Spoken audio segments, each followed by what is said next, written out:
This is the Gore Club Podcast with Steve Vessel, Derek Sturgeon, and Death Metal Dave.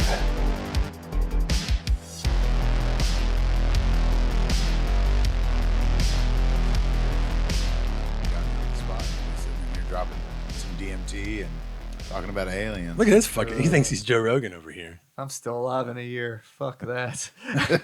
We're going to get Derek a job change and keep him alive. Are we recording yet? We're good. Oh, Oh sweet. shit, we're on? Yeah, we're on. Fuck. Once again, here we are. The Louisville Gore Club. Now, the Gore Club podcast. I can't even. Here we go. I'm already starting off bad. Yeah, nobody gives a fuck Derek's what giving me city the you're look. in. He's like, get it right. Oh, my Say the God. name. Come on. Oh, my God. It's 3 words. Gore Club Gore Club Podcast. I'm Steve Vessel. I'm Death Metal Dave. I'm fucking Derek. And we've got a special guest this week, our friend Gabrielle Kays. Gabrielle, can you tell us about yourself, your history, your past, whatever? Same thing, I guess. Oh, shit. I didn't know I was supposed to Oh, yeah. write a bio. Introduce yourself. Introduce myself. Local Gore Club enthusiast. I don't know. I'm just, I guess, a local weirdo. Into music and arts and Satan, and excited to be here. Yeah. Oh, I mean, how many bands? You've been in bands. You do art. You're a fascinating human being, is what it is. Oh, So, thanks. oh hell yeah. Like, how long have the Revenants been around? I mean, God. Or when did you start playing for them? I mean, they've been around a little bit longer, right? I don't currently have an active music project going, but I'm sure that's where I met most of you guys, is out playing shows in the Revenants or I Have a Knife. It's probably where we mostly met each other. I have a knife. Yes. So this week we're gonna Speaking of knives, knives. Oh, we're gonna talk about the devil. yes. This week is we're gonna basically focus on the Satanic Panic during the 80s, 70s, 80s. The moral majority crap that happened during that decade and how it actually relates to what's going on nowadays. Like, yeah. Yeah, there's a lot of it. There's a lot of it. But, I mean, if we want to start at the beginning, we have to start at Haxon. If we're going to talk about movies. I mean, we can get into the music. We're going to get into, like, role-playing games, how everything is pretty much demonized, scare tactics. I mean, it's all there. Wait, you sort of go back to like what the principle of the Satanic Panic Religion? was. Yeah, it all comes down to religion. It's like Christian guilt. It's Christian guilt. It's projecting on things that you don't like and don't understand. Because you talk about these movies, we're starting with Haxon. You know, Haxon scared the shit out of people. It was a black and white movie about witchcraft. Yeah, silent film in 1929. I've never heard of it. You're gonna get a lot of those tonight. Never heard of it. It's not in my age range. Yeah, It's not in our age range. I found out about it through actually some old magazines, and I was like, "What the fuck?" The imagery is really intense, especially for a silent film. There's another one that it kind of goes along with it. It's Dante's Inferno. It's actually I think it's just called Inferno, but those movies are just amazing, and for silent films. But the satanic scare in that movie, especially at the time when they're doing tricks with movies and makeup and everything, it's like it's amazing. I watch it. I mean, Dave, you're a fan. Yes. Tell us about Haxon if you can, if at all. Well, I mean, the only thing you can really say about it is it's like you said, it's a black and white movie. Lots of imagery of the devil, and not just like a guy in a red suit. With It's extreme for its time. Even by now. pitchfork. But yeah, just it's something that if it's hard to explain because I can't tell you what the story of the movie is because I've only watched it in segments. I can't remember the last time I actually watched the whole thing. It's like 3 hours fucking long. A 3-hour silent film? Yeah. Jesus, fuck that. Yeah. I don't think it's 3 hours, but it is pretty long. Gabrielle, have you ever seen Haxon? You know what we're talking about? Oh, that's the name of the movie. It's a silent film, and it's 1922, Steve. Well, not according to my notes, fucker. 1922 is a movie about the devil and witchcraft. Everyone has their own notes. My note told me My Bloody Valentine came out in 1980. That's the best part of the fucking episode, by the way, super last week. fucking wrong. It was great. Because we were all like, Why isn't it up there? We're talking about last week. If you don't know what we're talking about, last week we went to was it last week? Yeah. I don't know. The last episode. Yeah, we did an episode on the 1980, and Derek was like, "Why isn't this movie up there?" We're like, "Fuck, I'm an idiot," and we're. It's because it didn't come out in 1980. No, it didn't. And I should just shut up sometimes. Oh my god, no, it's great. That's what makes us so stupid and fun. So yeah, I mean, we can zip through so many movies up until the point where it. I mean, I've got Black Sunday on there. I've got Mask of the Red Death. All these movies that deal with, Satan on different levels and like just scare tactics, or like or what I think is a good film. Other people look at it and go, "It's fucking horrifying," and that's real. Those old demons are real. Demons Get are the real. fuck out of here. That's when you go to The Exorcist, man. That's Well, what I mean, I've got Rosemary's Baby. That's when we started getting serious. Like then people really got serious with like mainstream movies where. Like when you could see the devil on the screen and at your local movie theater, and mom and dad were like, "Holy fuck! Like, why do we bring little Sally?" It's like, she's fucking 5. Why did you bring her? bad parents. Yeah, Because fuck them. because fuck your kids. Fuck the kids. Because they need to know. See, exactly. That's my response every time. What was the first big release, like, Satanist type movie? Or I mean, if you're gonna go, that parents got all butthurt about? would you see The Exorcist? Was like the one. The Exorcist. I think The Exorcist would probably be a big one. That's up I there. think my date is correct. It's 73. Yes, that is correct. Wow. The Exorcist would probably be the first big one because I mean we've talked about it before, but that Way was too many times. way too many Right, times. that's true. Yeah. And we could sort of gloss over it a little bit, but I mean you really have to talk about The Exorcist when you talk about because that sort of leads into the Satanic Panic because that movie drove people to the church.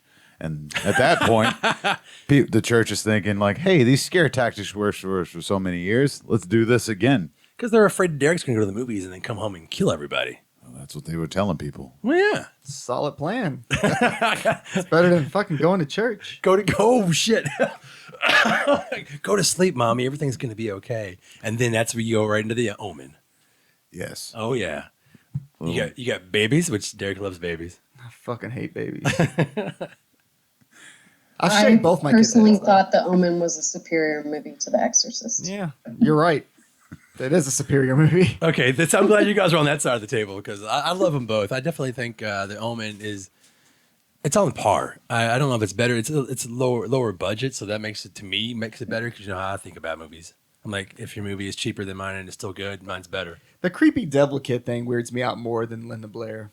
So there's that. Especially now that I'm a parent, because I think about that shit sometimes. Like, if my kid's doing something weird, I'm like, what if he fucking stabs me tonight? You're looking for the mark of the beast on it? Yeah, I've shaved both their heads. Just to make But you sure. didn't tell them that's what it was for. I wasn't looking for it, but I fucking checked. You're gonna be cool now. Yeah, all right, cool. No 666. All right, you're good, bud. Shit. It'd be a whole lot cooler if you were. I think for me, growing up, I really didn't know anything about Catholicism. So when I watched The Exorcist, I didn't have a point of reference to be scared by it. It was actually, I don't know if confusing is the right word, but it was a little boring to me because I just didn't have a frame of reference to put it in. No, that makes sense. I was told it was real. Well, yeah, yeah. I mean, I came from a Irish Catholic background myself, but my parents were never using scare tactics for me until I was like in high school. Yeah, mine do it now. Like, you're gonna go to hell. You live in the devil's house. Yeah, Okay. That poster's going to possess you. I've heard a lot of weird shit about Oh my my posters over the years. The thing about The Omen is that well, like you said, it's not. If you're going to look at movies like it's not a slow burn at all. Like the first Exorcist is definitely a slow burn film, and whether you like those or not, it's one thing. But like the storytelling. By today's standards, it is. Oh God, yeah. I know people who went and saw, like, say, Stigmata when it came out. If you want to jump way ahead, and then they went back and watched The Exorcist. But for a generation, like, that movie's boring. I'm like, Yeah. I want you to die. But I also I understand what you're trying to say, but I just don't give a fuck. Fuck, Exorcist is good, damn it. I don't like it, but it's fine. Yeah. Exorcist 3, I love. What about Exorcist 3 was amazing. It is amazing, but there's people who hate that movie, but I loved it too. But what about The Exorcist you didn't like? It's bored the shit out of me. Okay, so I you're don't- both on that side of the table. Look at you shake your head. I see how it is. It's got some cool, like, I mean, some of the scenes in it are pretty fucking intense, but I think for me, I would probably appreciate it more as an adult than I did when I was 7 when I first saw it. Holy fuck, yeah, you were But little. But now as an adult, I hate Linda Blair, so I can't even watch it. Oh yeah, we've talked about Linda Blair. We discussed that last week. Yeah. Well, Oh man. Good point. Never enough time to bash Linda Blair. Well, and there also there's a thing about The Exorcist that comes up a lot in satanic films, and that's the demonizing of women or girls. Oh, yes. So that's it's the devil vagina, and that's a theme that's in so many things. I mean, it's in the Bible. It's where they get all these fucking ideas Why from. are women always possessed? They have all the power, and we're trying to keep them down, baby. That's how I look at it. Is that what it is? It's all that extra Some of water. these guys? Okay. What's your take? I mean, come on, 3 dudes. I mean, you're absolutely right. It's power, it's fear, it's the whole idea of creation and birth and the virgin birth, and anything to do with the power of women and what that means for procreation of the masses and the continuation of the family. And I think that Satanic Panic is essentially moral panic, right? So that starts and ends with the family and with women. It's like a jealousy. Like, not only do we It's want to be able to make control. babies, but we also want your vagina, and that's evil. How dare you? Oh, she's right. She's right, though. It is control. I mean, if you think about it, absolutely. it's the Satanic Panic of the late 70s leading into the 80s was like the Salem witch trials, except they didn't burn people. They just threw them in prison. I mean, because if you think about it, it's the same thing. And those girls had never known power until they started saying, "This person is possessing me," or putting a spell on me. The women weren't even listened to. Like, now you have an entire, group of girls who are like, everyone's listening to us. So that person's evil. That person's evil. And then it took them a while to figure that out. But like, yeah, that's how I looked at that Salem witch trials myself. I mean, you got to have a whole other take, maybe. Well, yeah, I mean, if you're going to go back that far, you could get into, hysteria in general. I think when you're talking about the movies of the 70s, especially, it's an answer. It's a callback, if you will, to the sexual revolution. So, anytime we have like an expanding of sexuality or deviance in any fashion, then the pushback automatically is that fear monger, right? Like, look what happens when the women are let loose. Look what happens when sexuality is explored. Look what happens when you invite Satan into your life. Let him into your heart. Only good things happen. Only good things happen. That's where we get the best movies, the best music, the best everything is that, rebellion outwards. That's a good ad for Satan. It's a good ad for Satan. You just made a great fucking. Should be the PR guy. Yeah. Is he such a bad guy? I'm pro Satan all the way. I mean, if you think about it like that, it's actually sort of calming to me when you think about where we are in the world today, that maybe we're going to get something really good out of this at the end. Because we're going in stages. Like, I mean, we're talking now about what you went back to the witch trials, but you're mostly talking about the 70s, the 80s. Yeah. This is all a continuation. Like, absolutely. It's almost like COVID. It's like we're on phase 6 of the first wave. Like, are these individual waves, or are we just in different phases of the same sort of panic, right? The 80s panic is still here. Oh, it never went away. It's never went away. I blame Geraldo. He's on the board. On TV again. Yeah, that's right. He did like a live exorcism or something. Yeah, I put Geraldo on the whiteboard of doom. Yeah, fuck him. He did a live exorcism? Yeah, like it wasn't in a live exorcism or something in the 90s. I wish you would look that up because I God. fucking hate him. But I remember hating him for so many reasons. It's like Siskel and Ebert. He's that guy on TV that hated everything that I loved.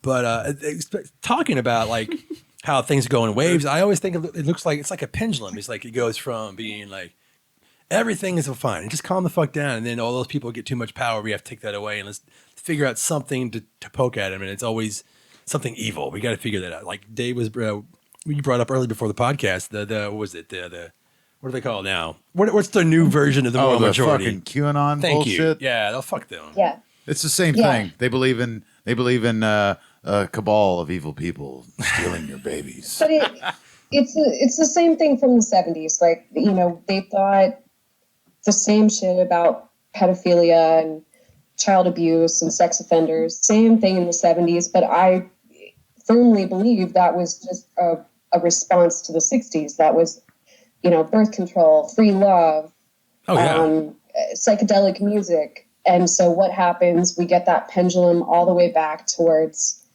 you know, Satan's coming for you and your family, and you better corral your women back together because it's all gone to hell.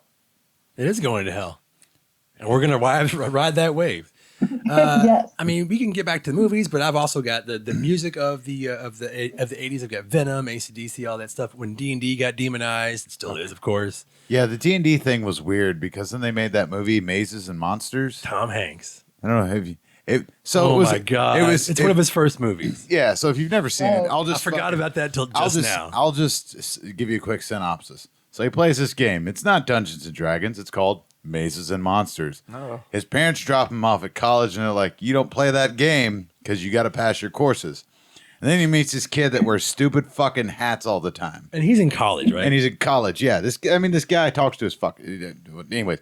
So Tom Hanks starts playing this. He starts playing this. He starts playing with this game again, and he's like, "Oh, I've got a level 9 cleric." And there's this one guy. He's like, "I should just kill myself." And he just talks to his bird. That guy knows what's up.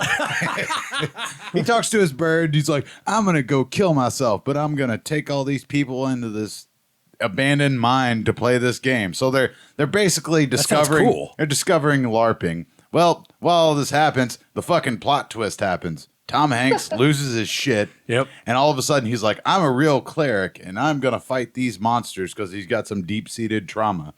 And then he ends up in a fucking hospital. He's got Catholic PTSD. But that was one of those movies that came out where it was just like, I totally forgot. I'm so glad you brought that up. don't let your kids play D&D because it's got wizards and demons and they'll get possessed and they'll I fucking didn't know that was a thing. I didn't know people were mad at D&D. Oh my God, yeah. Oh, in the 70s, man, it was Yeah, it's all in the 80s. sorcery. It's sorcery. sorcery. So at a time where like supposedly everyone's on drugs and serial killers are rampant, Yeah. why wouldn't you want your kids to hang out in a fucking basement with their friends? Right. Roll the dice. That would be a dream to me. Like, yeah, stay in. Fucking drink Mountain Dew and play this game. I did that. And we all did that. Eat Doritos. Because that was a scare. That was going to lead your kids to be in the next, Plus, anything that can fucking guarantee Zodiac that cover. I'm not going to be a grandfather, I'm on board with.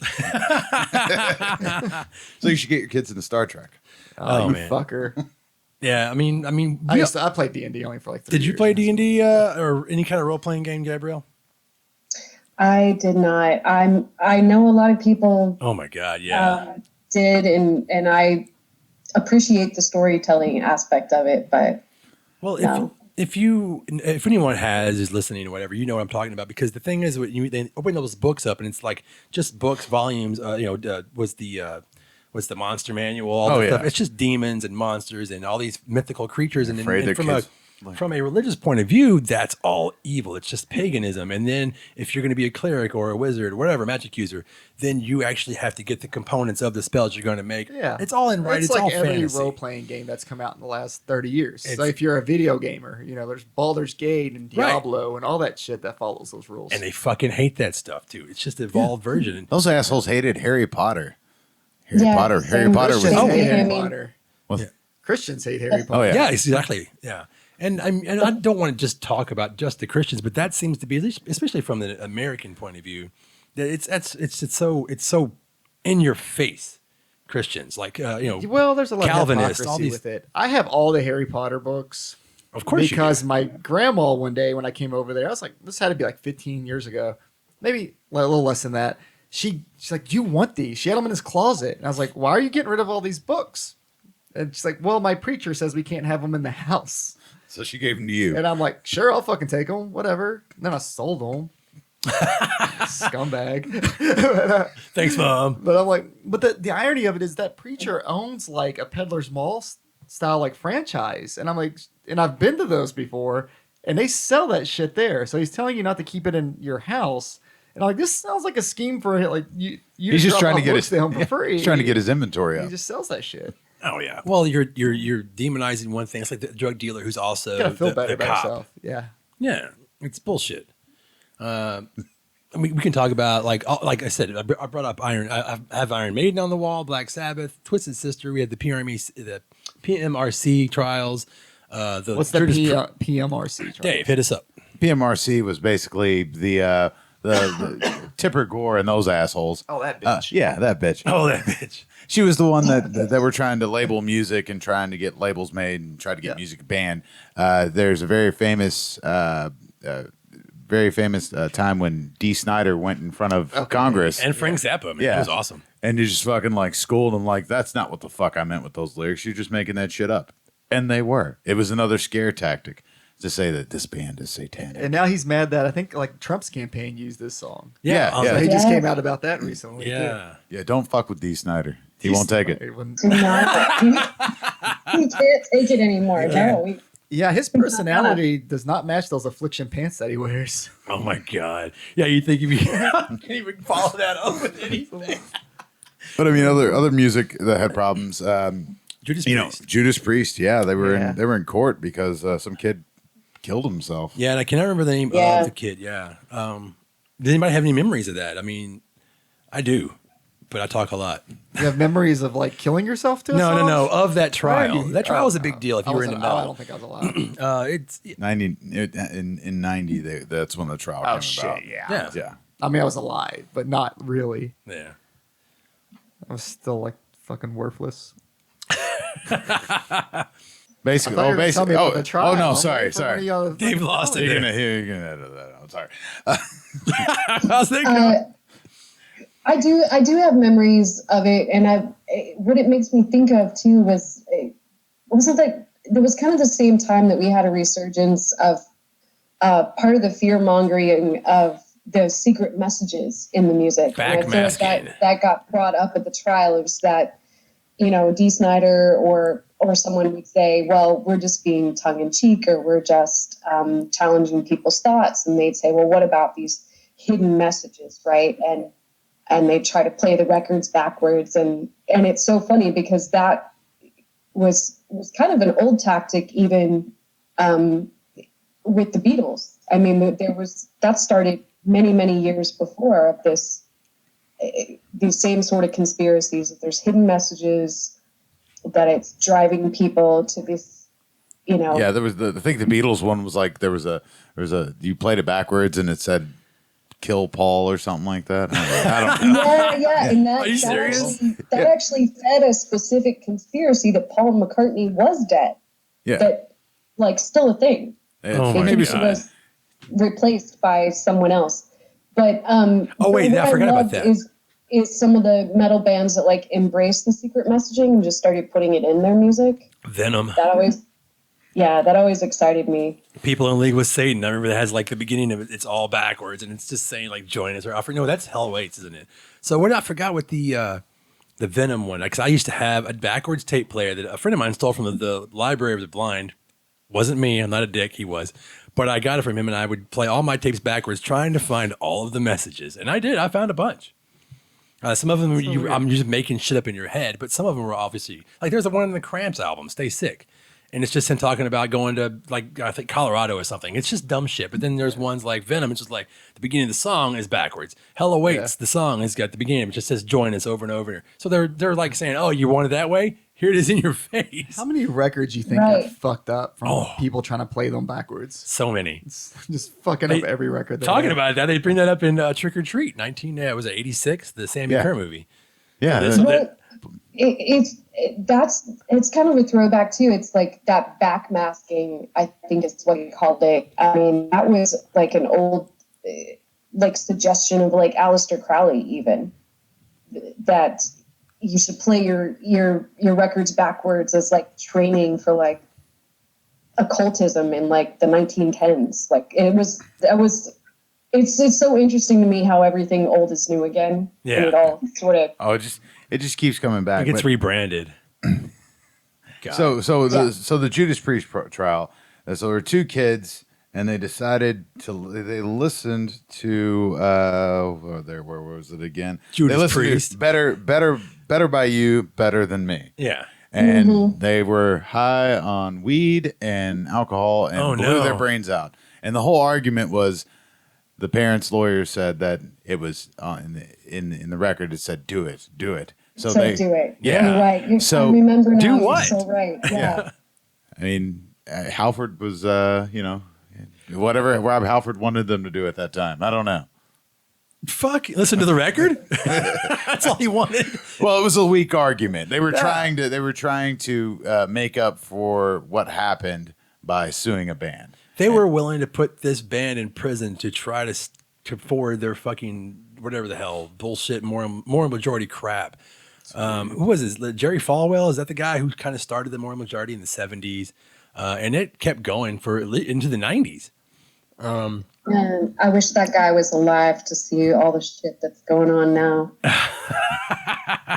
I don't fuck. I even have like He-Man up there in the Smurfs. I remember that was a big deal because The fuck came at the Smurfs? yeah, because Gargamel is a wizard. Anything that was Oh my children God. directed towards children that had any kind of sorcery. What about Mr. Wizard? Did anyone right? that motherfucker? Oh yeah, I used to love that fucking show.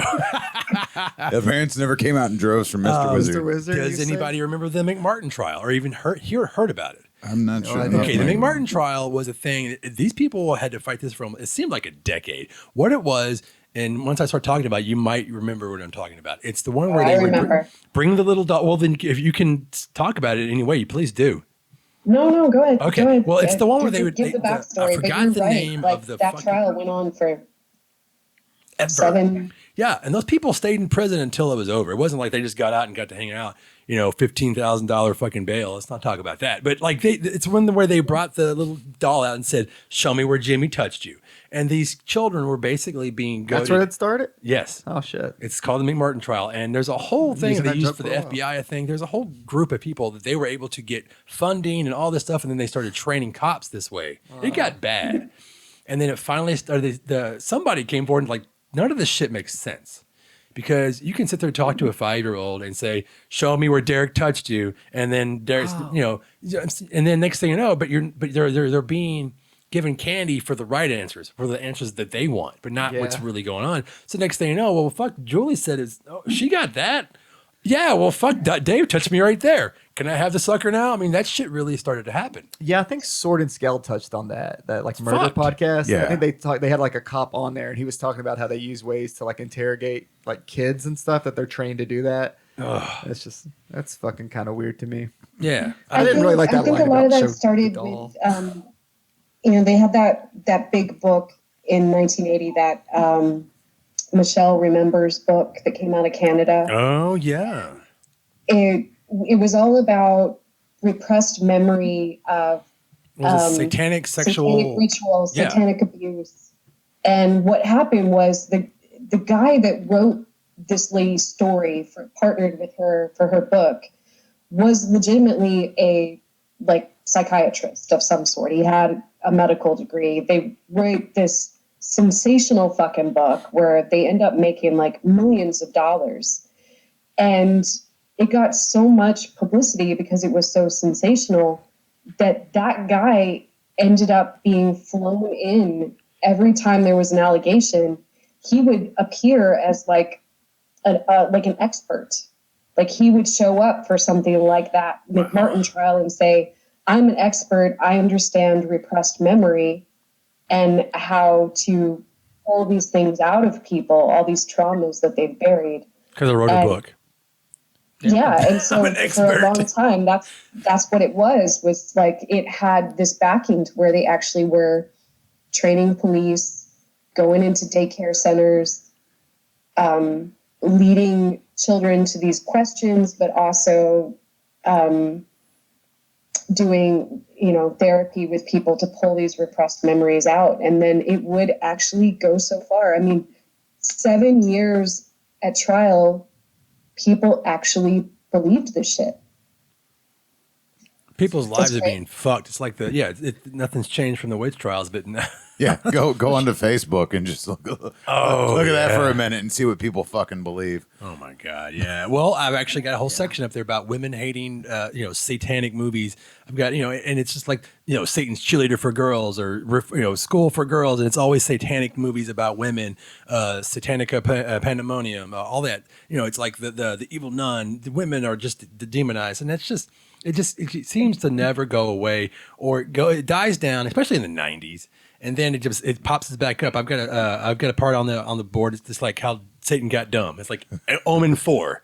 It's like nobody. What the fuck? It just got stupider and dumber. Omen 4. Yeah. What the fuck was Omen 4 about? Exactly. No, isn't that the one where he becomes president? It's the Awakening. No, you're thinking of the Omen 3, which Oh. is actually not too bad. It's got Sam Neill from Jurassic He Park. becomes in the that piece of shit. president. Yeah. Yeah. He goes the same. He Oh. goes to battle with the Nazarene. Does anybody else remember that movie? I sort of no. Omen 3, yeah. I didn't know it existed. I didn't know we got this far into the Omen franchise. Oh, there's I even thought there more, was, like, yeah. maybe 2, and then Yeah, There- and that came out in, Damien came out in 78, right after The Exorcist 2, which is fantastic, by the way. No, it's not. The Exorcist 2 is fantastic. No, I'm joking. No, Exorcist 2 is hot garbage. I was about to leave. We didn't really get to talk about Exorcist 3 very much. Now I know you. Oh, all- yeah, we can jump on that. Fuck yeah. We did last. I thought I talked about it a lot. Did we? recently. I don't know. The hallway scene is pretty good. I dig it. And Brad Dourif is amazing. Brad in that Dourif's movie. amazing. He steals the show. Like that scene in like the prison cell with him and George C. Scott is fucking amazing. Yeah. With that like voice change that happens there, that's terrifying. I'm a big fan of both versions of the film. The director's cut has more Brad Dourif, and actually, I think it's all cut out with goddamn, I forgot his name all of a sudden. But yeah, they cut him out, and it's all Brad Dourif in the director's cut, isn't it? For the most part. I don't know shit. I think that's probably the only one I've seen is the director's cut. Oh man, yeah, it's I like them both because I like the cinematic version, which it's the theatrical version, and I guess it's the demonized version, the one that got ripped up and they recut everything. Because at the time, nobody really knew who the hell Brad Dourif was, besides like Child's Play. Oh, besides winning an Oscar when he's like 18 in The Cuckoo's Nest, but like nobody knew who he was, so they wanted a connection to the first film. So that's what you got. You got Exorcist 3, 2 different versions. Yeah, that's not like Satanist though, right? That's just kind of The devil. It's the devil. devil, yeah. But that plays into it. I mean, like I said, the devil's the ultimate bad guy. Did anybody even react to that movie though? At that point, after The Exorcist 1 already caused all that fucking craziness, Nobody seemed to care. that part 3, they're probably just like, "Fuck it, who cares?" Well, and they wanted another Exorcist movie. They wanted a carbon copy of the first, so it just got swept under the. George C. Scott's amazing in the film. Isn't part 2 just a copy of the first? Not at all. It's It's like got Linda Blair in it. Yeah. It's true. So I'll So does fucking- Repossessed. I hate it just as much. I kind of like Repossessed. I don't want to talk about that movie though. I don't want to give her any props. I've got Angel Heart up there. No, we can't just skip over Damien becoming president. What the fuck is that about? Okay. He becomes president. I don't remember. Okay, I just at the I end of just part remember. 2, he Of the U.S. Well, at the end of part 2, Was it the year he realizes- 2016? At the end of part 2, he realizes he's the son of the devil, and then he's going to go on with his political career. So fast forward, he's I guess like 30 something. He's Sam Neill from Jurassic Park. You think And- if we flip up Trump's hair, we'll see a 666? God damn, yeah. All we No, got. what was that photo last week with the debate with the weird thing on his head? Did you see that? No. Oh, I wish I did. Oh, I mean, he fuck, now probably we're has all intrigued. 666. I live for that There's type of something content. there. I don't know if it's probably his a tinfoil swastika. hat. I don't know if it's his hair clipping. If somebody just something blows there. a fan in his Getting- face, we'll see it. Yeah. Secret messages. Yeah. Secret messages. Secret messages. It's all Yeah. in Latin, too, because, Latin's evil all of a sudden. Or I can say something in Latin and See- it works. I didn't live through any of like the Satanic Panic stuff because I feel like by the 90s that was pretty much dead. Yeah. But when I got expelled from my school because of it, because of Limp Bizkit, believe it or not. Oh, my God. And which was That's funny embarrassing. because it's totally embarrassing, and I wasn't listening to them. Not denying Sure. I ever have in my life, but no, because he wore those fucking red hats. They associated that with like Satanist groups at my school. What? So Like, instead of they the were- black trench They were coat, you saying get the red wear, hat. like dude. like red hats. It's like a Satanist gang. Like they're a devil worshipping gang. I had red mean- Saconis and got suspended for it, and then expelled Holy fuck. because I got in a Kind of, fight. it's in red really shoes. true. Because look at who's wearing the red hats now. Oh. That's kind of true. So your fucking teachers were Fred just Durst. ahead of the game. Fucking Well, Fred Durst. it was crazy. Like I got fucking interrogated. Like I got in a fight, then got into it with the teacher, went to the principal's office, and it was the principal, and then like the vice principal, and then the teacher surrounding me, pointing out that I had red shoes, red Saconis, which fucking I think half the people my age had at that time, and that my friend had a red WWJD bracelet, and I'm like, how the fuck does that have anything to do with like devil worshiping? He's got like a weird Jesus thing going, which I don't think he's into that. I think it's just trendy. Yeah. But yeah, I got expelled for it. Even like the paper said like that I was in like a devil worshiping gang. Holy fuck, dude. I also got into a lot of trouble at school for gang satanic affiliation, so I sympathize. Well, mine didn't make any sense. Yeah. Mine didn't make it. It made some sense. It made some sense. No, I mean, if there's any bands associated with it, it's not the almost juggalos. You know? Juggalo lights. No, it's not. no, I. You mentioned Angel Heart. I really liked that movie, Steve, and I was thinking about. I was trying to remember like when that movie came out. Weren't we still in like the height of like? We were in Cosby Land. Yeah. Cosby Land, exactly. I mean, exactly. he Lisa came out Bonet against was that like, movie. Screw this. Yeah, he fired Lisa Bonet because she was in that film. Holy shit. Exactly. You know, empowering a woman who's showing her body, and there's a that's a film. Yeah, but Cosby would hate that then. Exactly. He fucking demonized the movie, fired her from this amazing television show, at the time. But you're right. It was Cosby Land. I rewatched that today. Yeah. So the synopsis of Angel Heart, if you've not seen it, it's Mickey Rourke back when he was actually a really good fucking actor, and it's He was also handsome still. right. Like he had his Yeah. original face, and it looked good. Yeah, he still has like the motorcycle boy, and what's the we talked about last week or week before? Harley Davidson, the Marlboro Man. No, way before that. I'm talking about like Fade to Black. He's in that as a bully. Oh yeah. But yeah, Angel Heart. So he's a detective. He gets hired by Robert De Niro, and the lawyer. The evil lawyer. What's Robert De Niro's name in the movie? Louis Cyphier. Louis Cyphier. They didn't try to fucking hide it. No. Anyway. Well, I mean, he's wearing a pentagram ring and has long fingernails. Oh, I the get it. devil. Yeah. It took me a minute. Yeah. Get it. So he make a joke about how it's just a bad pun in the movie. yeah, and it's actually based off a really good book. And in the book, I think it mainly stays in New York City. But he gets hired to find this old crooner that you come to find out has sold his soul to the devil. And so it's Mickey Rourke's job to go and find him. Now, I'm not going to spoil the whole film, but in the film, he goes all the way down to New Orleans, and there's a whole voodoo connection. And so I've heard people actually not being correct when they're saying that voodoo and Christianity are not connected. That's actually not true, because there is a big connection between Catholicism and voodoo. And it's just part of their religion. If you know anybody who's actually into voodoo, they will be like, yes. But as a layman, they're like, oh, that's just being racist. You're taking something that's predominantly a black religion. It's like, you should really look it up. Look up voodoo. But it's a really fantastic film. I mean, if anybody wants to talk, have anything, memories, whatever, please do. But that was the film that I remember it pissed off the Cosby because of Lisa Bonet. It pissed him off bad, yeah, because she's like a mambo queen in the movie. She's not just run of the mill, like she's like supposed to be like full on sort of. They don't really talk about her backstory. Like, is she Haitian? Is she Creole? We don't really get that sort of knowledge, but it fits perfectly in with just the entire history of Satanic Panic, moral panic, and even like the crooner that he's after. Like, that fits in perfect because I mean, the same treatment that we're talking about with modern music or even heavy metal from the 80s, same shit happened with the blues, same shit happened with jazz. Like, that's all folk devil music. Oh yeah. And so it's like a just great little match. I think it's a fun movie.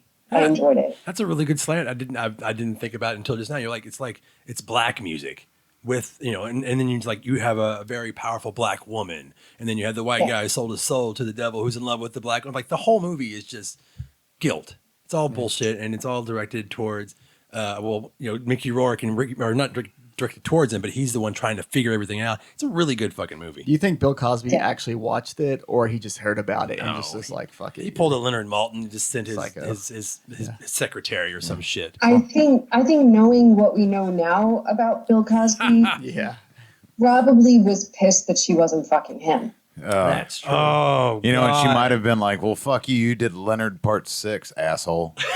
Ghost Dad. Ghost Dad. We brought that up a couple episodes ago. Well, But yeah, like I said, I just rewatched it. I've been trying to watch it for like the past 2 days, So good, man. and then I finally got to finish it. I think it's an tonight Alan Parker before- film, and that was a really big turn for him too. Really well made. Yeah, it was really well made, and you get to see Robert De Niro play Louis Cypher. Louis Cypher. Cypher. Is that French? Is that it's like Yeah, hilarious. I mean, yeah. it's just fucking. It's so obvious. Put it together. It's I Lucifer. think I took it to be like a play on the Creole connection. Yeah. And I think it's really interesting, again, not to like ruin the film, but you've got like every time there's a culture clash, there's always an exchange where Mickey Rourke is like, I'm from Brooklyn. Like, he keeps like sort of self-identifying, trying to take himself away from any of the religion or culture or, make up for his lack of understanding about things that are happening around him, even though he's right in the middle of all of it. And Right. it's fun. It is really well made, especially when you compare it to other movies of like 1987. Yeah. You think Al Pacino saw that and was like, I want to make a devil movie Devil's too. Advocate. Oh, The Devil's Advocate. That's a good movie, actually. Who can be my Mickey Rourke? Keanu Reeves. When he was still learning how to act. He wasn't that bad in that film. No, He was. Charlize Theron's really good in that film. I mean, the cast. Devil's Advocate, yeah. Let's go back just 1 second. Let's talk about the movie The First Power. Or at least Prince of Darkness, John Carpenter's Prince of Darkness. The First Power, man. Prince of Darkness. Yeah. Oh, I just want to say The First Power. I saw that in the drive-in like I the don't know weekend what the it fuck came that out. is either. Lou Diamond Phillips. Oh, is shit. hunted- Bats? Yeah, it's better than Bats, believe it or not. VHS is right there. So if I remember correctly, Yes, he's Lou Diamond Phillips from Bats, not Young Guns, not fucking La Bamba, Derek. Bats. Derek pulled out Bats. so pretty much the story as I remember it, he's trying to catch a serial killer, but the serial killer is Satanic. Satanic. Sold his soul to the Yeah. devil, man. So he's got powers of sorts. And Yeah. I can't remember.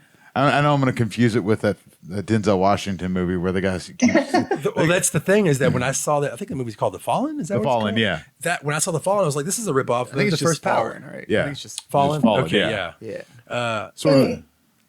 It's about he's chasing after what they call like the pentagram killer. That's right. Very Richard Ramirez. Yeah, Richard Ramirez. Yeah, in California, which ties right into like all that weird shit and trials that were going on in the 80s. That was all in California. It was all wrapped up in those serial killers and still like residual thoughts about Charles Manson and shit like that. So Yeah, we haven't even touched on some of that. Like, Shit, that was the serial killers that came out, like, we were getting to know like even more, like they're right in our neighborhoods. And then you have Son of Sam. Then you've got, the Night Stalker who listened to AC/DC. Holy shit, I knew it. I mean, they're all trying to connect the dots. It's like, oh, well, he probably likes Shout at the Devil too. It's like, come on, man.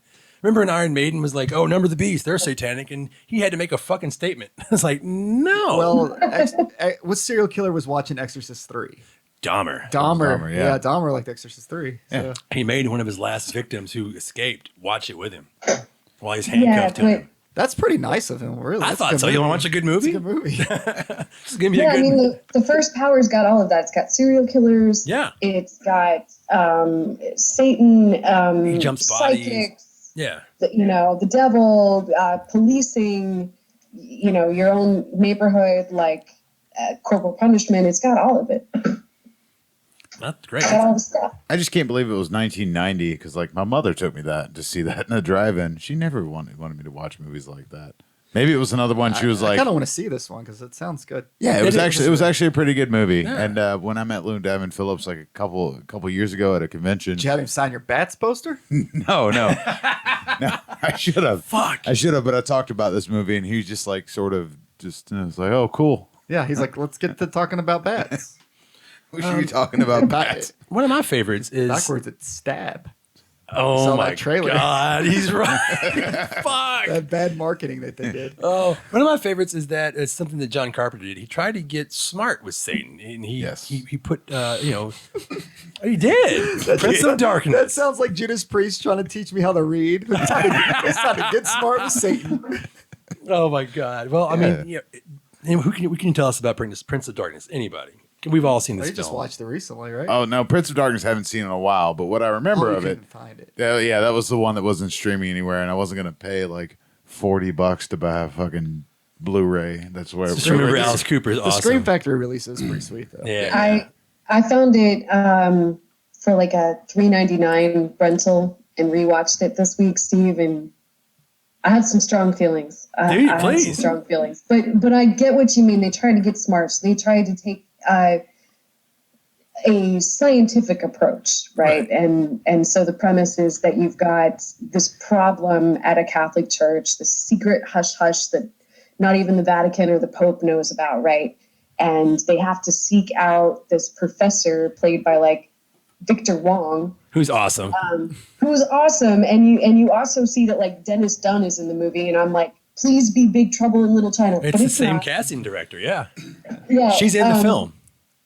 Yeah, so they have to. They bring in like these, I guess, doctorate students, right? And they're all like, They're working on their theses. Yeah. yeah, they're working on their thesis. And they're all, some of them are like theoretical physicists or cryptologists of some sort, right? It's all these mathematicians and various people, and they're all gonna go to the church and figure it out, but they don't know what it is till they get there. And Yeah, they tried we've to. got like a strange love story happening. That was funny. They tried to pull from different parts of science, and then the whole point is that science is going to explain the devil. Yes, science Right. and religion. Yeah, that was the first unbelievable thing that religion and science could ever mix. And it doesn't really. No, it doesn't. Yeah, what I remember of the movie is that they had what was it with the anti-god. Anti-god. That's what they called it. Yeah. It's 2000 or whatever the hell years old in this fucking lava lamp in the basement of the church. Yeah, and they actually used a lava lamp for It that looks scene. like it's great. Every church has one. Every church has a lava lamp. with Every church devil has a in it. lava lamp in the basement, but it was the anti-god. And what was it? Correct me if I'm wrong. Was it because Donald Pleasant's character, Yeah. the priest, was like, people don't believe in Satan anymore, and that's why it's getting more powerful because they're turning away from the church. Oh yeah, because the Mcmartin Trial was like ended like a year before, so now nobody cares about God anymore. That's why. So it was all it was all tied together, and I think he made that movie pretty cheap too. Like it didn't have a huge budget. Yeah, if you want to get technical, that was one of the films he had to go back to making independent films because The Thing ruined his career. Nobody went and saw The Thing. It bombed. He lost his Universal contract. He made Starman as an apology to the studio to make movies again. They were like, you still can't make movies. So he had to go back and make movies for low budget. They Live, Prince of Darkness are part of that, and then In the Mouth of Madness. So yeah. And I never realized it was. So when I was doing research, I saw that it was part of the Apocalypse trilogy. So it's His own Apocalypse Yeah, his own trilogy. Apocalypse trilogy is the Thing, Prince of Darkness, and then In the Mouth of Madness. Yeah. I never would have put that together. Yeah. And then if you want to throw In the Mouth of Madness, and that's kind of a satanic film, but it's more Lovecraft. But I mean, Lovecraft is bringing cosmic horror in. Where does the devil come from? He's like in Prince of Darkness. He's from another dimension. Can I say that there were a lot of, I don't even know how to describe it. There was a very interesting perspective in my mind about feminism throughout that film. Oh yeah. And I will say, like, I absolutely was screaming, like, hated it until right about the time that Alice Cooper appears. And that's not because Alice Cooper, like, improved the movie. It just happened to coincide with the time where it finally shifted off of some of the, I guess, like, the buildup of the love story, right? And this is very interesting because they put together this cast of people that are supposed to be very scientific minded, and it's equal parts men and women. In different races. But some of the character development that they have together, I really was kind of challenged in my mind to figure out what John Carpenter was trying to say. Like if he was trying to paint their characters in a way that he really felt, or if he was trying to make a statement about something. But I think I think it was very It was tough. open-ended. I think it was very open-ended and everything. Because even in the end of the movie, it's just sort of like, well, what the fuck happened? And they want you to make your own conclusion. And what the fuck happened is like you finally have the female character save the fucking day. Yeah, she sacrifices herself to save the world. Save the world. It's like Jesus. Just like Jesus, but yeah. Yeah. I don't know that actress's name, but I really wish that she would have not gone on that first date with the dude. I think she would have had a better life. That's most stories out there that would make more sense. Yeah, there's just don't go on that first date. You're Don't do it. And You're better off. Yeah. It's great to hear your perspective because he even tries to make a point for feminism in the film, and being a guy, you're just like, oh, it's nice, that's pretty cool, but you're like, nah, this is awful. This is an awful version of trying to be a feminist film, because there's that joke in there where they're like, they make a little small joke, and she's like, it's very sexist. He's like, it's a confirmed sexist. He's like, whoa, I'm just kidding. Like that's how you're trying to make me think that this is a feminist film, open-minded film. He starts his interaction off with basically stalking this woman. And then when he finally gets to a place where they're having a conversation, what he says is fuck feminism. And what happens is she ends up apologizing to him. Oh, he gaslights her. Yeah. Yeah. And then I'm screaming, don't fuck him. And then the next scene they're fucking. Right. And then she's dead. So I'm sorry I ruined the movie, but. No, it's fine. We do that all the time on here. Derek, do you have any fond memories of this movie? I don't. Yeah. I remember the old lady coming out of the fucking. You know, it's weird. I alley. watched it like not even a year ago because like I said, I had that Scream Factory release, Yeah. but it's like one of those movies that I watch probably once every 2 years, and I still can't tell you a dick about it. Like that breakdown that she just gave, I never would have thought about that shit. No, I'm it's just great. Like, yeah, lava lamp in the basement thing. Yeah. No, my favorite part of the movie is actually, even though it's unbelievable, like their sort of futuristic video interpretation of how we would get like backwards messaging. Like just like in our movie or in our music, something playing backwards, they're trying to send film backwards to us to send us a message from the future. And I love, I love, I don't know the character's name, but he's standing out in the parking lot. He's been taken over. Satan's got him. He's turned to roaches. He's like, hello. And finally, he has a message, and everybody gathers around. What's the message? What's the message? And he says, pray for death. Right? Yeah. I like that part of the movie. That was great. And Alice Cooper. That and when he says, I've got a message and you're not going to like it. And you're not You're going not to. gonna like it. Yeah, it's very Pray for martyrs. death. Yeah. That and like I said, the old lady coming out of the, like just running out of the alleyway with the scissors and just stabbing the dude that's covered in Who she's talking about. Yeah. And just stabbing him with it. Yeah, and she is actually who I was talking about. She is the casting director for that movie and Big Trouble in Little China. And that's her role. Yeah, that was interesting to me too, because that got into a different sort of what I see as like moral panic, satanic panic, is that even though all of our scientific minds are inside in close proximity to all this evil powers, the first people that we see actually turn able to be controlled by Satan to do bad things are the homeless people. All of the people that they consider to be degenerates of the neighborhood all of a sudden are weak-willed and weak-minded, and they are able to be controlled by Satan. And then when it's recognized by the characters, they're immediately labeled as schizophrenics.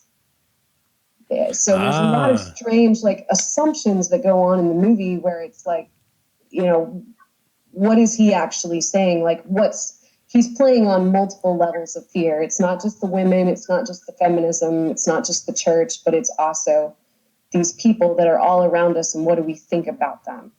And that's always the sort of like resounding theme, right? Like the fear of the outsiders. Fear of the unknown. Yeah, that's definitely. What are they doing to our society? Look at them being controlled by Satan. That's perfect, because if you have the fear of that, the whole thing plays it perfectly. That's one part that's really real subversive and well written. Thank you, John Carpenter, on that part. Yeah. Just wish you'd got the feminism part right. No, but again, like I'm not necessarily you don't know when you're watching a movie and a writer or director puts something like that in. They're trying to make us feel something, right? Yeah. that could be part of the statement. Like he could put these contrasting like conflicts in to make us feel and think these ways. It doesn't necessarily mean that it's what he believes. Yeah, that's true. And he also went further in that time, and he didn't have Deborah Hill with him. Deborah Hill and he would write most of those early scripts together. So, and he would always be like, you write the women part because I'm not a fucking woman. And that's why you'd get those strong characters in like The Fog and Halloween. And that makes probably a big difference. So maybe at this point he's still trying to use that influence, but sometimes it's a hit and miss. Maybe. Yeah. Well, that was awesome. And then we go back right to The Believers. But does anybody remember The Believers? I don't remember. Oh my that one. God. I didn't get to rewatch that. You told me to watch The Unholy. Oh, The Unholy. I watched that one. Ooh. Yeah. If you have never seen it, Give us a synopsis. I learned a few things about it. First off, if you walk around the city and you just say I'm a priest, they'll let you do anything. Because at the beginning of the movie, this priest, at the very beginning of the movie, there's a priest in a church, and a lady comes out, and she's got red hair and wearing next to nothing, and she puts his face in her boobs, and then he dies. Yeah, she tempts him, and he eats dies. the fucking apple. It's a priest. Yeah, ripped out his fucking throat. Yeah. So and then it shows this other priest, and he's just walking down the road, do, and then there's some guy on the fucking ledge getting ready to jump, and he walks past three people who's like, "It's okay, I'm a priest. It's okay, I'm a priest." And then when he gets upstairs, there's Ned Beatty, like, this guy's gonna jump. He's like, "It's okay, I'm a priest." And he's like, "Have you ever done this before?" He's like, "No." And they just let him walk straight out there. He's like, "Hey." They cleared the room for him. They cleared the room. They didn't know. Does the guy jump? No. Wait. Yeah. No, he does no not. one. No one. Yes What and no. the fuck? He throws the priest out the window. The priest. Right. Dave, isn't that also like a New Orleans Yeah, it is. priestess type situation? Okay. It is. I'm It is. trying It ties back to remember that. Yeah. Yeah. He throws the priest out of the window, and It's a then Ben the priest. Cross film. So the guy that's gonna jump throws the priest out. Yeah. the He window. gets him to come in the window. He's like, "Hey, you want a cigarette?" And the priest goes to hand him a cigarette, and then he just fucking just chucks him out the window.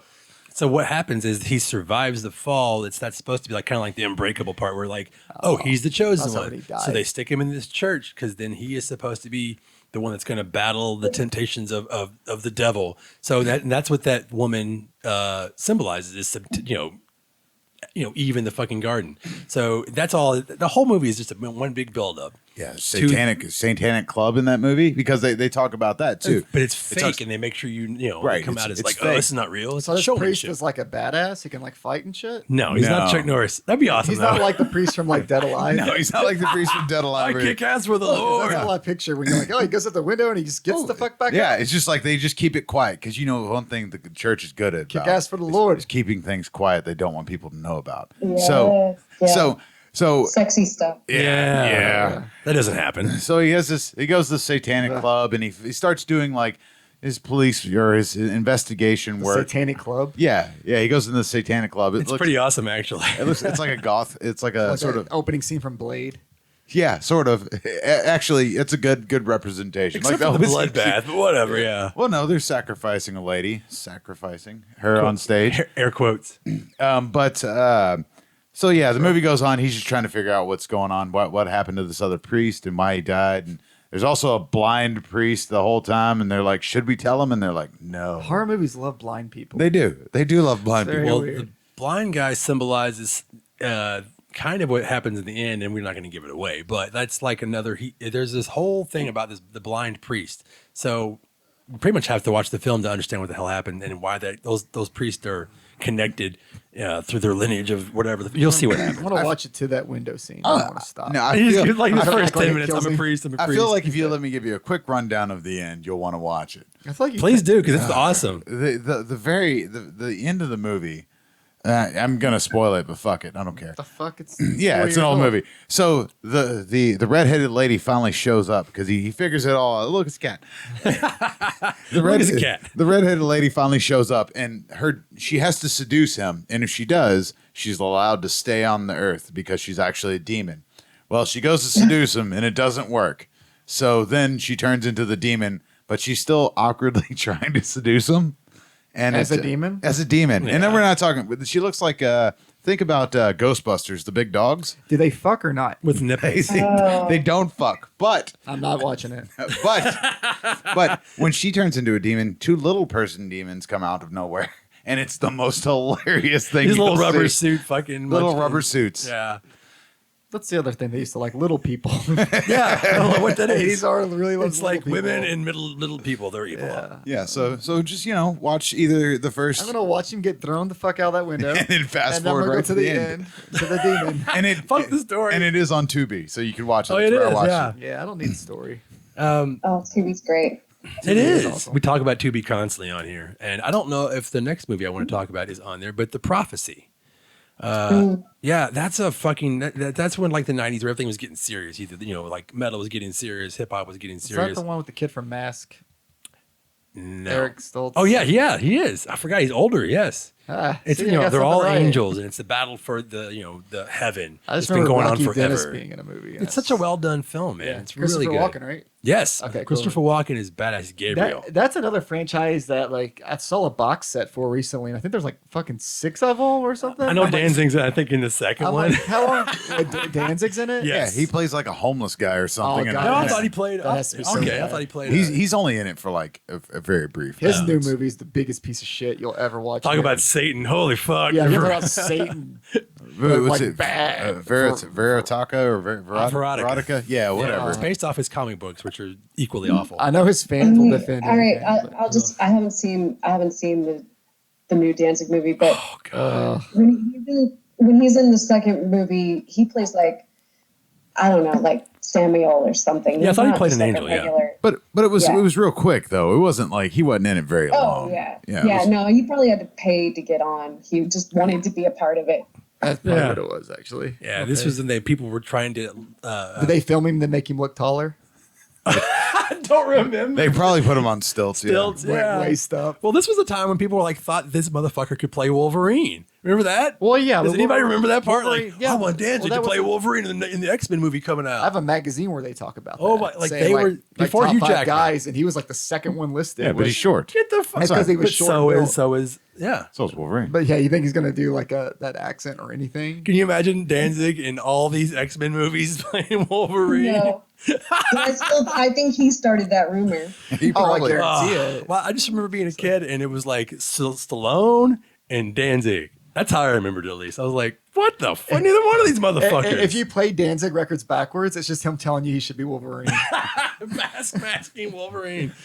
Oh my god. That's what that Satan's Child album was about. Shit, no wonder I didn't like it.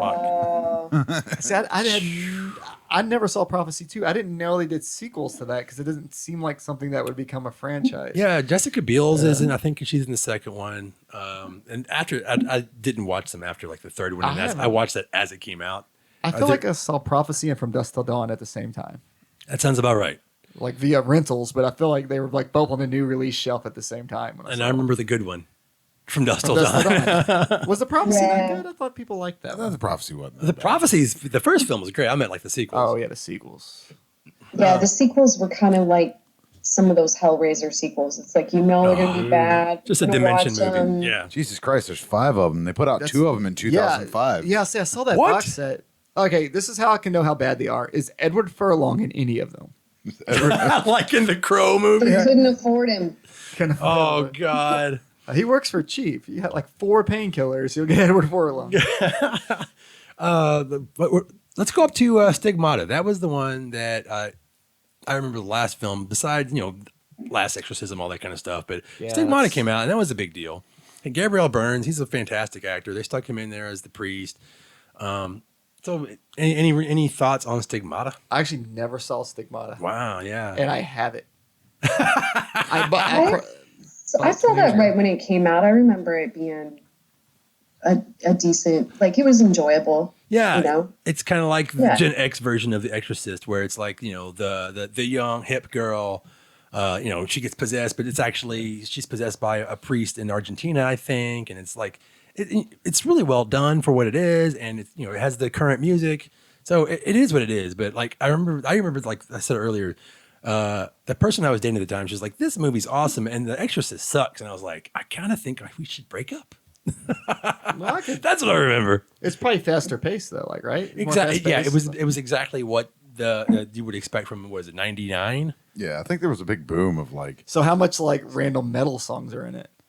oh god, I, don't, I think it was I like- can look at the soundtrack. Because I in can't the late remember. '90s and the early 2000s is when like every horror movie had to have like the shittiest soundtrack, Yeah, it's definitely like a serious scene, and they're like, "No, the vocals of Jonathan Davis." yeah, or like my left with the Thrill Kill Cult or something like that. Yeah. Surprised End of Days isn't up there. I figured you want. Well, to it talk about- says and on and on and on. So whatever you want to add in there. Yeah. Oh no, I don't want to talk about. I actually hate End of Days. What? I fucking hate. No, I'm that just joking. movie. It was, I know, because I'm a meathead and I love Arnold and all that shit, but I fucking hate End of Days. And I was so stoked about that movie because it's like an Arnold like horror movie, right? It's what it was like kind of put out there as. No, dude, that's just like a long Creed music video. I hate it so much. I mean, So it's I like- actually just looked this up real quick because I wanted to see if you were right, and you totally are. It's like Chumbawamba. Oh is my on the God. Yeah. Stigma. This is I awful. said I knew it. yeah, I super, said it I time. was getting to it too. Who else is on there? This is David Bowie's on there. How Oh, about that's that? not bad. You know, but Chumbawamba was the first thing that came up. God, So fuck me. Is it "I Get Knocked Down"? That's the only song I know by Chumbawamba. no, They were actually decent, like little fucking. God, indie I was punk band just at one about to point. say everybody used to say it. To me. it's a song and it's called Mary Mary, and then beside it says Stigmata Mix. So they made It's like some weird. They made their techno. version. that's for the the movie. That's the Chumbawamba doing the their best Dokken impression, I guess. Oh man, could you imagine putting out a movie and like somebody give me Chumbawamba? You gotta get them. We gotta get them. We gotta get them in the studio because we have to redo their song a little bit. They're gonna piece this scene together perfectly. That was probably some fucking producer. And Billy Corgan, he did a lot of the soundtrack. He floated around a lot too in like the '90s, early 2000s. I mean, it's like several songs. I guess it's part of the Yeah. score, It was maybe. probably produced by. Because that's late '90s. I think about 2000s, right when like that real like new metal wave, of, like every horror movie, like Texas Chainsaw, Freddy vs. Jason's like the biggest offender on that shit. Yeah, I slipped up and said that was a good one. And then you were like, oh, I was like, fuck. No, you're Nope, right. go look at it. Yeah. It's bad. You know what I always thought was interesting, Steve, is like the sort of like Christian propaganda movies that end up like introducing people to good music. You know, like when they put out the like, don't listen to this Oh, yeah. sort of, you know what I'm saying? Like, just like with the parental advisory stuff, like you're not going to buy a record if it doesn't have parental advisory. No, on it that was now. the It's one like an good- advertisement. That was the one good thing about the PMRC. You were like, oh, I need to get that album. Yeah. Like, I don't know who this Yeah. fucking, I can't even see the name. I don't understand what the hell this name is. Cannibal something. I'll get it. Yeah, absolutely. Cannibal Corpse albums, because like I saw that they were the censored albums. I'm like, what's that? It's What's just the like the- uncensored one? I have to have it. The And I would go zoomed get in it. artwork where you can't Yeah. make out what the fuck it is because it's like an earlobe because they can't show you the real picture. And then they sort of got relaxed on it because on Vile, it's just like the dude's face, but it's still fucked up. It's like, oh, you can't see that he's been gutted. There's maggots everywhere, and there's his dick. Yeah, pretty much. Well, why would you like think that telling teenagers that like, hey, don't do this is a good idea? Like, hey, don't listen to that. It's bad. It didn't work for Their them. first instinct's going to be like, yeah, I got to listen to this or I got to watch this. Like, Yeah. it's always that. I way. had so much shit that I had to hide from my parents just because, like, I used to have a Butchered at Birth T-shirt. It was like a long sleeve shirt, and I wore it all the time. I wore That this shirt is horrifying. Yeah, though. I wore Think about it. I wore it all the It's time. awesome, My but- mom saw it once, and she's like, "Throw that away." So what I had to do is learn how to do my own laundry.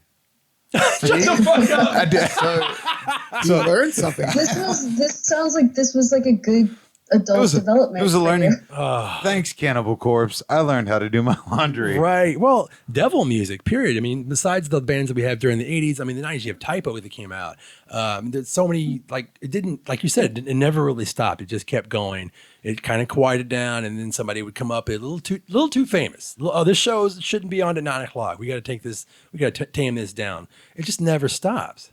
Right. And up to now, it's still, and now it's even worse. I mean, we can definitely connect all the dots to what's going on right now. And, oh, absolutely. Because if you look at, like we touched on it slightly about the QAnon thing, but if you really look into it, it's the same bullshit. Like, there are evil people, they're eating babies, they're going to come get you, they're trying to do this, and we are the good guys and they are the bad guys. And it just goes back to, like, you know, they're just not burning people, they're just demonizing them. Right. I dated a girl many moons, and one of the conversations that we had when we first started dating was like, what if the Bible was flipped? It's like, what if everything that you've been told is actually the opposite of what they want? And I was like, holy shit, I like you. Where Wait, the ideas what of movie was the that? devil. I think you just described the prophecy. Right. Yeah. Exactly. Well, there you go. Yeah, exactly. I mean, that's fucking fantastic idea. I don't actually buy into most Abrahamic religions. I mean, I studied religion for a very long time, but to me, it's just it is what it is. It's I'm so not gonna. cultish. It's all scary. Like I think the it weird has its thing- place. Yeah, but what movie like Satanist or devil, however you want to put it, like has ever been like, hey, become this? We're recruiting you. That's never been a thing. No, from it's a about film freedom or music. Fucking. But there's like Christian movies that are literally recruiting you. My mom left the movie one time and texted me, "God's not dead" at like 10 p.m. I'm like, what the fuck, you psycho? What's that mean? It's a good movie. You should check it out. No, they tell you when the movie ends at the credits, it says, text your friends and family, God's not dead. And she saw that shit. Was like, I'm going to do that. What's one of those bullshit like no. Kirk Cameron movies or something like that? It was no, but Oh, that's Left Behind. It fits that same thing, and I'm pretty sure like his sister might be in one of those. But it's one of those like a professor, like I think he's like an atheist professor or whatever, because they're trying to attack those now. Right. And they're like, somebody in the classroom's like, God's not dead. God's still around. And then it becomes this big battle between like making him a Christian. And Penn Jillette comes out and knocks everybody out. And I may be all wrong about it. I just watched the trailer after my mom texted me, and I was like, "This is how they get you." I'm not gonna fucking watch this movie. But but they actually tell you at the end, like, could you imagine if we had a movie like there was like a satanic movie that came out? It's like, text your mom and say Satan's not dead. Oh yeah. Text your Swear to friends and- Satan. text Hey your friends and everybody, if family. you're watching this after you're done, please text your mother and say Yeah. Satan is not dead. Yeah. Satan's not dead. You'll win Satan's real. a free Gore Pray Club for that. T-shirt if you send us a screenshot of you texting your mom. Satan's not Please. dead. We'll put you in a drawing. Oh my god, that's gonna be a real contest. Listen to Derek. Don't Well, listen to me ever. all these old like scare movies that like documentaries or like that this Satan underground like exposés with the media just put good music on TV, right? Like they would just roll out Merciful Fate or Venom or Oh yeah. Ozzy or whoever they could think of to show us the bad example, right? And that's who you knew who to listen to. I think that just helped introduce a lot of Christian kids to better music. Yeah, absolutely. I remember being late night television. I snuck downstairs. Something was going on, and Meatloaf was on this fucking religious show. I'm not kidding. And he was the fucking devil because of Bad Out of Hell. Because see what he's trying to tell you is like fucking awesome. Meanwhile, in fucking Norway in the 90s, they're fucking killing each other. We haven't even touched on any of Yeah. that. We're kind of running out of time. But Yeah, like, we are. But I mean, if you think about it, like they're focusing on all this shit, and then we're reading like Revolver magazine or like any of those old metal mags, and you're laughing, going, "You don't even know what devil like, is." holy baby." shit! Yeah. That is kind of funny. But that's repressed. I look at that as a repressed person being like, "Fuck you." That's just my opinion. But when it comes to burning churches, I mean, I'm not condoning any of that. Jesus Christ, but it's weird how that permeates your brain, and then you're like, "Wow, that's fucked up. That's a beautiful building," but that building symbolizes so much fucking pain and suffering to me. When it comes to those buildings, I just always just been really indifferent because I don't believe in anything. I just float, and I'm just like, okay, that sucks. Yeah. You probably have insurance, so cool. Yeah, And they're like, oh, it's been here forever. I'm like, fuck, who cares? Like the fucking grass outside's been here forever. I don't give a shit about it. I don't know because I'm an asshole. yeah. So, Well, how did you feel about that, I just don't care Gabrielle? about it. How do I feel about? How did you feel about churches? when? Remember when the Lords of Chaos came out? And then Yeah. everybody's eyes were on Norway for like 2 years. Yeah.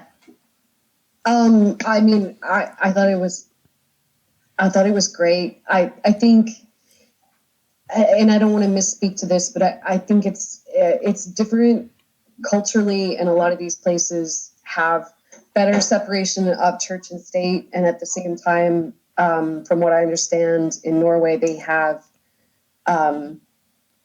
state-sanctioned churches at the same time. It's there and it's not there. It's just laid out differently, I guess, than the U.S. Right? I mean, I don't know. It's exciting to see that pendulum swing back. I'm not pro violence, but it didn't hurt my feelings at all. And we got a lot more good music out of it. The music. I don't know. I'm afraid to step too deeply into saying too much bad shit on this one, but I just say what Derek said. Fuck it. Fuck it. I'll fuck it and say, if you're going to compare Satanic Panic in different countries, it would probably be important to like do some studying into their government and just how their churches work and what's different and what's the same. That's heavy as I don't fuck. know. That is heavy. That's a good way to leave this. Yeah, our churches No, look like it's not. Walmarts No. and shit. Yeah, so- our churches have Walmarts. I mean, they're the size of fucking They look Walmart. like Churches have strip malls. Walmarts. Yeah. They have a merch shop. Yeah, they're just like, I mean, they're all like mega churches and shit. Like, I think the imagery, like from like Norway or wherever the fuck that was at, because I don't know shit about any of this other than pictures and that fucking Lords of Chaos book I read in like 9th grade. Yeah. But like those images look more brutal because of how those churches, like how old they are, or whatever, the structure. But if you burn down a church in like Louisville, it looks like a strip mall. It's gonna look like a strip mall on fire. Like, I don't think people would react the same way. Target's I really don't. burning. I think they just be like, oh, they got insurance, or they'll be like, oh, it's a hate crime. Or they'll use it to But it wouldn't fuel blow up. something else that's gonna. Yeah. It just wouldn't be as big as it was then, though. To me, like, Wouldn't Yeah. be a shock. maybe if it happened right now, it would be. It's just bad timing. I mean, you could say that about all of our buildings just because we're a newer country. But I mean, you see the same sort of panic, same sort of patterns happen in Canada, happen in Britain, happen, for hundreds of years. I'm sure they happen in all countries because it's all the same causes. It's not directly one religion. We see religion used against each other. We see it used against Jewish people, against people of color. I mean, we see it used against whoever is the minority or whatever is the thought of the day. I mean, it's just the mindset of this destruction of our society by outsiders. And that's really easy to apply to every fucking where. I mean, that's probably could explain a lot of bad things that go on all over the fucking globe when there's people involved. Absolutely. Definitely. Wow. And this is a pretty heavy episode. I had a lot. We have a lot of fun on this show a lot, but it's nice to just kind of listen to other perspectives and talk about something that's kind of outside of our wheelhouse half the time. I mean, we're talking about music and D&D, and that all kind of connects to what we're doing. But before we go, we should say, what's your favorite satanic movie, Steve? Oh God, I would always say Prince of Darkness is one of them. God damn it, I Dave. said, which is your favorite? Not I know. several favorites. I know, right? It's so. I'm going to go with Angel Heart. That was one that I definitely wanted everyone to watch if you hadn't seen it on this podcast. That stuck with me since I was a kid. Everything about it. Plus, I love the noir feel of it. Besides the how beautifully textured it is, just as from cinematic point of view. But like what it had to say. And at the time, I was really getting into religion. I was young at the time, and my mom had given me my first Bible that was actually like annotated and highlighted. And oh no, and it had a dictionary in the back, but she wasn't giving it to me for a reason for me to learn about Christianity. If anything, she was saying, you should really look at this, look at it. And I did. And it really changed my life because I really got into religion open-mindedly. I became Baptist. I studied the Quran. I went to as many churches as I could.